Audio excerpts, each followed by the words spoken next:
नमस्कार। Welcome to IEIT classes. आज की CSS की क्लासेस में हम आपको सिखाने जा रहे हैं बॉर्डर के बारे में, यानी कि जो CSS का बॉक्स मॉडल रहेगा, इसके अंदर आप कैसे बॉर्डर लगाएंगे, कैसे आप पैडिंग सेट करेंगे और कैसे मार्जिन सेट करेंगे। सबसे पहले मैं आपको ये बॉक्स मॉडल समझा देती हूँ कि हम बॉक्स कह किसे रहे हैं। बेसिकली जो भी हम HTML में कंटेंट लिखते हैं, चाहे वो हमारा DIV सेक्शन है या आपका कोई पैराग्राफ है, वो हमारा कंटेंट है। तो हम कंटेंट को हाईलाइट करने के लिए उसके अराउंड ना बॉर्डर सेट कर सकते हैं। तो बॉर्डर एक लेयर है, तो ये लगा लो कि कंटेंट के ऊपर आपका बॉर्डर आ जाएगा, और बॉर्डर और कंटेंट के बीच में जो स्पेसिंग होती है उसको हम पैडिंग बोल रहे हैं। यहाँ पे padding is a space between content and border. तो ये बॉर्डर के इनसाइड का जो स्पेस होता है उसको पैडिंग बोला जाता है, और आउटसाइड द बॉर्डर मतलब बॉर्डर के बाहर जो स्पेस होगा उसको हम मार्जिन बोलते हैं। सबसे पहले मैं आपको बता रही हूँ लिस्ट ऑफ बॉर्डर प्रॉपर्टीज। तो जो हम CSS में बॉर्डर लगाएंगे तो वो कितने टाइप की प्रॉपर्टीज हैं जो हम लगा सकते हैं। सबसे पहले बारी आती है बॉर्डर स्टाइल।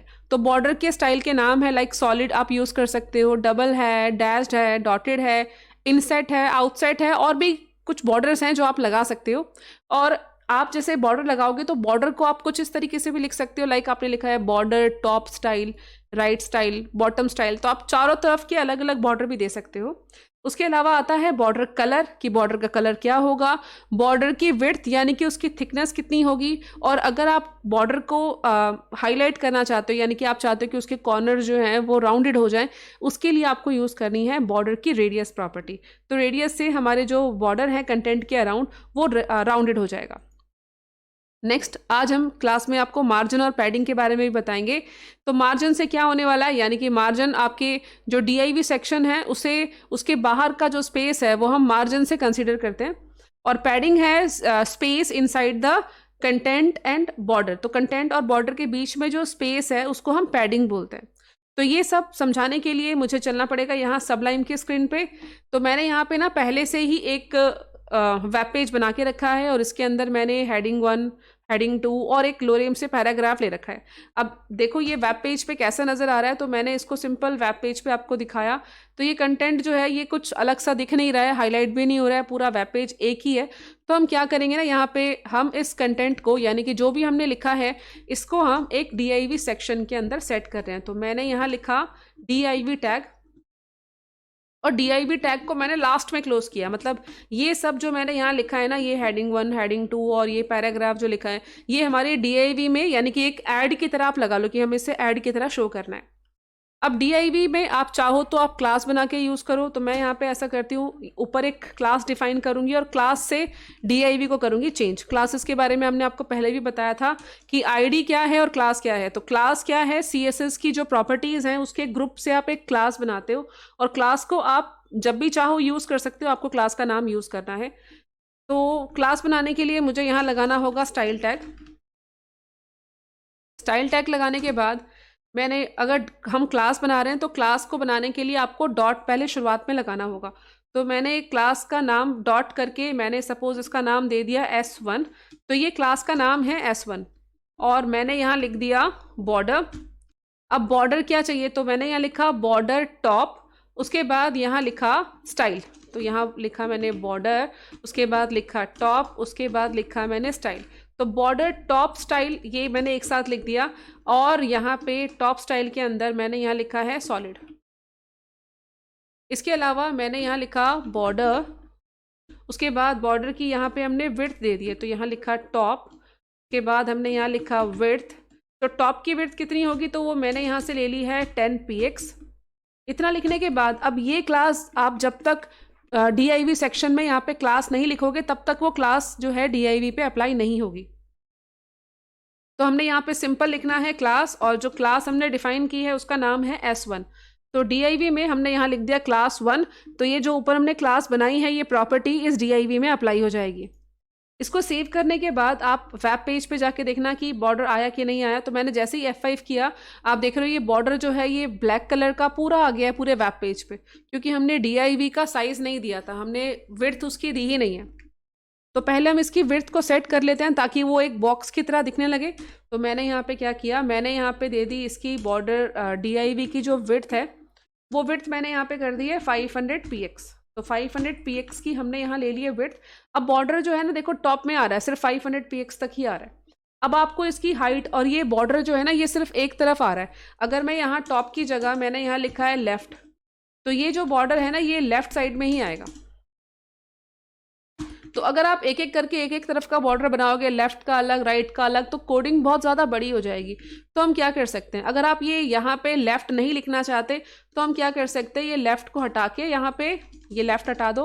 अब हम क्या कर सकते हैं, अगर हमने यहाँ लिखा स्टाइल, और स्टाइल में मुझे 2 स्टाइल मैं यहाँ देती हूँ। मैंने यहाँ लिखा सॉलिड और यहाँ लिखा मैंने डबल। अब होगा क्या, मैंने यहाँ पे 2 बॉर्डर दिए हैं और बॉक्स की होती हैं 4 साइड्स। तो ये क्या करेगा, ये टॉप और बॉटम जो हमारा बॉर्डर है उसको देगा ये सॉलिड स्टाइल, और लेफ्ट एंड राइट बॉर्डर को देगा डबल।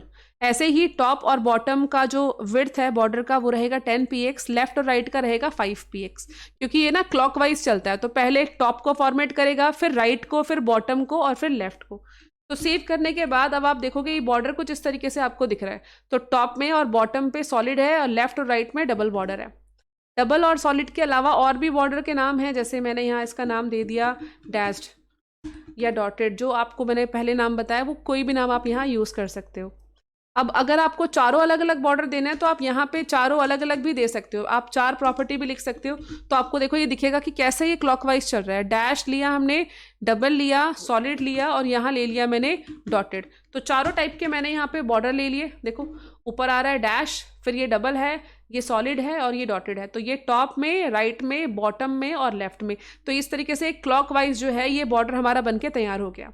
तो हमने जैसे 4 अलग अलग यहाँ पे स्टाइल दिए हैं, ऐसे ही आप 4 अलग अलग विड्थ भी दे सकते हो।